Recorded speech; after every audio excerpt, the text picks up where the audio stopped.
اللہ کروٹ کروٹ چین دے۔ Doctor اے.کیو Khan کو، اے.کیو خان صاحب آپ نے ترائن کی تیسری جنگ جیتی ہے۔ ترائن کی پہلی جنگ 991 عیسوی میں ہوئی، جس میں شہاب الدین غوری اپنی فوج لایا، دوسری جانب سے پرتھوی راج فوج لایا۔ پہلی ترائن کی پہلی جنگ میں شہاب الدین غوری کو شکست ہو گئی۔ اگلے سال شہاب الدین غوری پھر 30,000 فوج کو لے کے آیا اور اس کے مقابلے میں 1,20,000 پرتھوی راج فوج لایا۔ ترائن کی دوسری جنگ میں اے.کیو خان ڈاکٹر عبد القدیر خان کے جد امجد بہل خان بھی کمانڈروں میں سے ایک کمانڈر تھے، اور پھر اے.کیو خان نے جب بھی میزائل بنایا اپنے جد امجد کے سپہ سالار کو انہوں نے یاد رکھا، انہوں نے غوری میزائل بنائے، اور وہ شکست خوردہ لوگوں نے ہمیشہ پرتھوی میزائل بنائے۔ اور ڈاکٹر عبد القدیر خان کو ہم قرار دیتے ہیں کہ بغیر لڑے انہوں نے ترائن کی تیسری جنگ جیتی ہے۔ اگر پاکستان آج ایٹمی طاقت نہ ہوتا تو پتہ نہیں کتنے طالع آزما پاکستان کے خلاف اب تک کوئی نہ کوئی اقدامات کر چکے ہوتے۔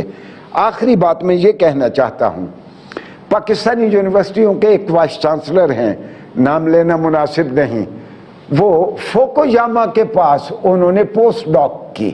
فوکویاما وہ ہیں کہ جنہوں نے end of the history and last man کتاب لکھی۔ سب سے پہلے تو کتاب آئی سیموئل ہنٹنگٹن کی کہ کلیش آف سیولائزیشن، اس کے بعد فوکویاما۔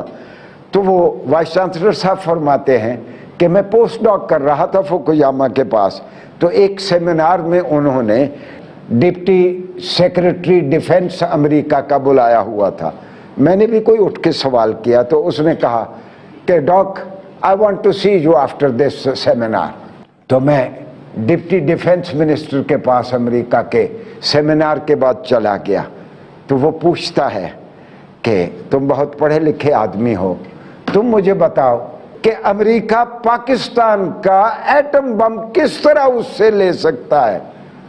تو اس ڈاکٹر صاحب نے فرمایا بہت آسان ہے، ہندوستان کے ایٹم بم اٹھا لو، پاکستان اپنا ایٹم بم آج خود واپس کر دے گا۔ تو اس پہ وہ امریکن کہتا ہے کہ نہیں، یہ ہم نہیں کر سکتے۔ ناظرین گرامی، پاکستان کا دفاع سارے دشمنوں کو کھلتا ہے۔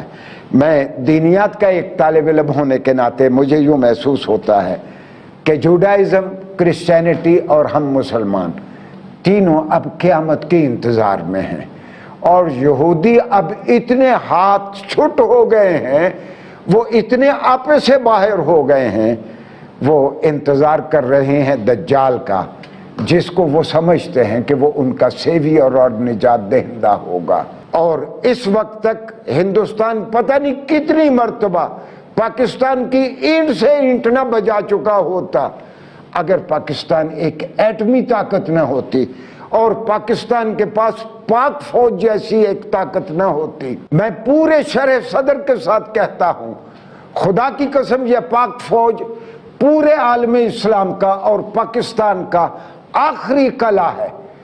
اگر اس قلعے میں کہیں دراڑ پڑتی ہے تو پھر پاکستان کو دنیا کی کوئی طاقت نہیں بچا سکے گی۔ ناظرین گرامی، اپنے وطن کی، اپنی آزادی کی، اپنی ایٹمی صلاحیت کا احترام کریں، اپنی فوجوں کا احترام کریں، اسی سے پاکستان قائم رہے گا۔ والسلام علیکم ورحمۃ اللہ وبرکاتہ۔